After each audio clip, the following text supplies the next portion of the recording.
Hello everyone, my name is Aparna.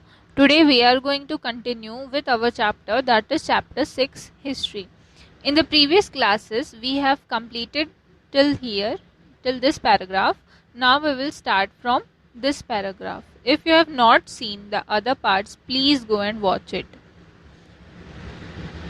Now we will start from here. As we had seen earlier, the Renaissance was the age when a lot of research was being done on the anatomy of the human body. Another area of study was the geometry of perspective or projective geometry. In addition, there was the observation based astronomy. The widely accepted belief during the Middle Ages was that the Earth was the center of the universe and all the stars, sun, moon, and planets orbited around it. This geocentric theory can be traced to the ancient Greek philosopher Aristotle. People in those days also believed that the earth was flat and that we will fall down if we went to its edge. ठीक है, देखिए यहाँ पर बताया जा रहा है कि उस टाइम पे, उस पीरियड ऑफ टाइम में बहुत सारे रिसर्च जो थे वो बहुत सारे रिसर्च देखने को मिले थे. सबसे पहले तो आपका एनाटॉमी ऑफ ह्यूमन बॉडी में भी बहुत सारे रिसर्च देखने को मिले थे. अब साथ में ही और भी जो दूसरे एरियाज ऑफ स्टडीज थे वो था आपका ज्योमेट्री, प्रोजेक्टाइल ज्योमेट्री, एस्ट्रोनॉमी. ये सारी जो चीज़ें, जो सब्जेक्ट्स थे वो उस टाइम पे बहुत ही ज़्यादा प्रसिद्ध होना वहाँ पे स्टार्ट हुए थे, फैलना स्टार्ट हुआ था. बहुत सारे लोग उस चीज़ को एक्सेप्ट करते थे. उस वक्त पे ये माना जाता था कि जो अर्थ है वो हमारे सेंटर पे है, मतलब मींस जो प्लैनेट्स हैं, प्लैनेट्स में जो अर्थ है वो सेंटर पे है और बाकी सारे जो भी प्लैनेट्स हैं वो उसके राउंड लगाते हैं. अर्थ, सन भी और मून भी. अर्थ सेंटर पे है और बाकी सारे प्लैनेट जो है वो उसके राउंड में, उसके अर्थ के राउंड रिवॉल्व अराउंड घूमते हैं. ठीक है, ये यहाँ पर पहले का मानना ये था. और ये जो जियोसेंट्रिक थ्योरी है वो आपको वो दिया गया है एरिस्टोटल के द्वारा. और साथ ही में उस वक्त पे लोग ये भी माना करते थे कि जो अर्थ है वो फ्लैट है. ठीक है, अर्थ जो है वो फ्लैट है, राउंड नहीं है, फ्लैट है. और अगर कोई भी इसके एड्ज तक पहुंच जाएगा, मींस उसके कॉर्नर तक पहुंच जाएगा, तो वहां से गिर जाएगा.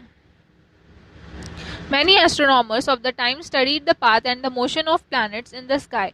They faced a problem. They found that the motion of the planets did not tally with the geocentric universe. The most prominent among them was the Polish astronomer Nicolaus Copernicus.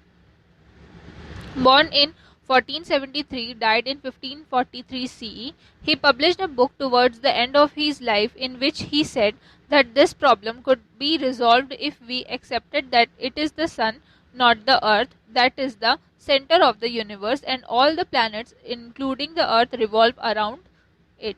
ठीक है, बहुत सारे एस्ट्रोनॉमर्स जो थे उन्होंने अर्थ के और बाकी सारे प्लैनेट्स के पाथ को स्टडी किया, उनके मोशन को स्टडी किया और उन्होंने ये पाया कि जो जियोसेंट्रिक यूनिवर्स है, मींस जियोसेंट्रिक यूनिवर्स यहाँ पर क्या है, अर्थ को, जो उस वक्त पे जो अर्थ को लोग सेंटर पे मानते थे और बाकी सारे प्लैनेट्स अर्थ का रिवॉल्व कर रहे हैं ये मानते थे, उसी को कहा गया है यहाँ पर जियोसेंट्रिक यूनिवर्स. तो उस वक्त पे जो एस्ट्रोनॉमर्स थे, बहुत सारे जो एस्ट्रोनॉमर्स ने जिसने उस चीज़ की डिटेल स्टडी की, उन्होंने पाया कि जो जियोसेंट्रिक यूनिवर्स है वो मैच नहीं कर रहा है, टैली नहीं करता है उनके डाटा के अनुसार. ठीक है, उनके डाटा के अनुसार. तो सबसे जो प्रोमिनेंट जो साइंटिस्ट थे वो थे, मींस एस्ट्रोनॉमर जो थे, उन्होंने ये चीज़ बताई. कौन एस्ट्रोनॉमर थे? तो निकोलस कॉपरनिकस थे. उन्होंने ये चीज़ बताया कि अर्थ जो है वो सेंटर पे नहीं है. ठीक है, अर्थ जो है वो सेंटर पे नहीं है और बाकी सारे प्लैनेट्स, मींस सन जो है वो सेंटर पे है और बाकी सारे planets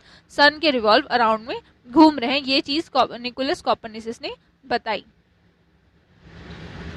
the heliocentric theory of Copernicus was quite revolutionary for his time. People were not ready to accept that the earth, which appeared stationary to them, could actually be orbiting the sun. The church stated that God had originated that the earth was the center of the universe so that humans could live at the center. So the church opposed the heliocentric theory. ठीक है, अभी जो Copernicus की theory थी उसको कहा गया है हेलियोसेंट्रिक थ्योरी. और क्योंकि उस वक्त पे लोग ये मान नहीं सकते थे कि क्योंकि अर्थ जो है, हम लोग जब उसमें रहते हैं तो अर्थ क्या आपका ऐसे रहता है कि स्टेशनरी है, वो घूम रहा है, हम लोग को जब अर्थ रिवॉल्व कर रहा है, राउंड मार रहा है, तो हम लोग को ये चीज़ पता नहीं चलती। इसीलिए उस वक्त पे लोगों को जब कॉपरनिकस ने ये थ्योरी रखी तो लोग ये इस चीज़ को एक्सेप्ट नहीं कर पा रहे थे। और साथ में जो चर्च था उसने इस हेलियोसेंट्रिक थ्योरी को अपोज किया। उनका कहना ये था कि भगवान ने कहा है कि अर्थ जो है वो सेंटर पे है और बाकी सारे जो प्लैनेट्स है वो उसके रिवॉल्व कर रहे हैं, ताकि अर्थ में जो ह्यूमंस लाइफ है वो क्या रहे, सेंटर पे रहे। तो चर्च वहां पर उनको हेलियोसेंट्रिक थ्योरी को अपोज कर रहा था। However, many astronomers investigated Copernicus' theory. They made detailed and minute observation of the motion of stars and planets in the sky. Prominent among them was Tycho Brahe, born in 1546, died in 1601 CE, who set up an observatory in Denmark. Here, new methods were used to observe the planets and calculate their motion. Another astronomer, Johannes Kepler, born in 1571, died in 1630 CE, examined these findings and made his own detailed calculations and observations. He noted that the calculation had sense only if the Earth and all the planets revolve around the Sun, as Copernicus had said. अब यहाँ पर इसी चीज़ की heliocentric theory जो Copernicus ने दी थी,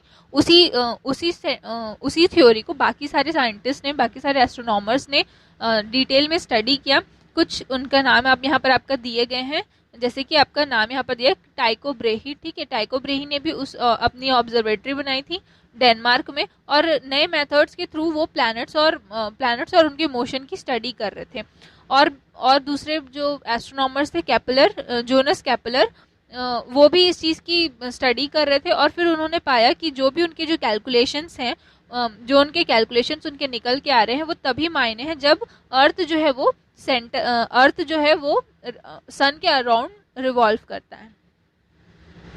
However, Copernicus had erred in one respect. He said the Earth followed a circular path while orbiting the Sun. Kepler's calculation showed the orbital path followed by the Earth was not circular but elliptical. ठीक है, अब यहाँ पर बोला जा रहा है कि जो कॉपरनिकस ने जो कहा था कि अर्थ जो है वो क्या है, अर्थ जो है वो सेंटर पे है, अर्थ जो है वो सन के अराउंड रिवॉल्व करता है, ये चीज़ तो सही थी। लेकिन कॉपरनिकस का एक एरर यहाँ पर देखने के लिए आया कि कॉपरनिकस ने कहा था कि अर्थ जो है वो सर्कुलर फॉर्म में, ठीक है, सर्कुलर फॉर्म पे सन के रिवॉल्व में घूमता है। लेकिन केपलर ने जब उस चीज़ की स्टडी की तो उसने ये पाया कि अर्थ जो है वो सर्कुलर फॉर्म में नहीं घूमता है, एक एलिप्टिकल फॉर्म करता है। ठीक है, मीन्स यहाँ पर अगर सन है तो अर्थ जो है वो एक एलिप्टिकल फॉर्म करता है। It was Kepler who said we can understand the physical world only by minute observations and calculations, not by our widely held beliefs, religious texts or assumptions. The Italian scientist Galileo Galilei, born in 1564, died in 1642 CE, also placed the greatest emphasis on detailed observation and calculations. He established what Kepler said on firm ground. Galileo is known for asking leading questions, then looking for answers by doing experiments and studying the results. This became the guiding principles of scientific investigations. अब देखिए यहाँ पर जो Kepler ने कहा था कि हमारे इस दुनिया को समझने के लिए, मीन्स जो फिजिकल वर्ल्ड है उसको समझने के लिए हमको क्या करना पड़ेगा, हर मिनट का ऑब्जर्वेशन करना पड़ेगा, कैलकुलेशंस करना पड़ेगा, और जो हमारे जो बिलीव्स हैं, रिलीजियस टेक्स्ट हैं, एजप्शंस हैं, इनको भी साथ में नॉट बाय आवर वाइडली। ठीक है, हाँ ठीक है, देखिए यहाँ पर क्या बोला जा रहा है कि जो फिजिकल वर्ल्ड है अगर हम लोग को उसकी स्टडी करना है तो हमको एक माइन्यूट ऑब्जर्वेशन और कैलकुलेशंस के थ्रू ही हम उसकी क्या कर सकते हैं, स्टडी कर सकते हैं, ना कि अपने बिलीफ और रिलीजियस फैक्ट्स, रिलीजियस टेक्स्ट और एजप्शंस के बेस पे। अब ये देखिए जो इटालियन साइंटिस्ट थे गैलीलियो गैली, ठीक है, उन्होंने बहुत सारे एम्फेसिस दिए डिटेल्ड ऑब्जर्वेशन और कैलकुलेशंस की, और पाया कि जो केपलर ने जो कहा था वो सही है। साथ में उनका मानना ये था, जो गैलीलियो है, ठीक है, वो इसलिए जाने जाते थे क्योंकि वो सबसे पहले क्वेश्चन पूछते थे और उसके बाद फिर उसके आंसर्स को वो खुद ही उसके आंसर्स को ढूंढते थे एक डिटेल एक्सपेरिमेंट्स और स्टडी के बाद ही उसको क्या करते थे, आंसर को वो ढूंढते थे। मीन्स यहाँ पर बोला जा रहा है गैलीलियो सबसे पहले अपने आप से या दूसरों से क्वेश्चन पूछते थे और उसी क्वेश्चन के ऊपर में फिर वो उस क्वेश्चन के आंसर के पीछे लग जाते थे और उस आंसर को पाने के लिए वो एक बहुत सारे एक्सपेरिमेंट्स करते थे, डिटेल उसके बारे में स्टडी किया करते थे। और बाद में यही चीज़ें क्या हुई, साइंटिफिक इन्वेस्टिगेशन करने के लिए एक बेसिक प्रिंसिपल्स के रूप में सामने आई।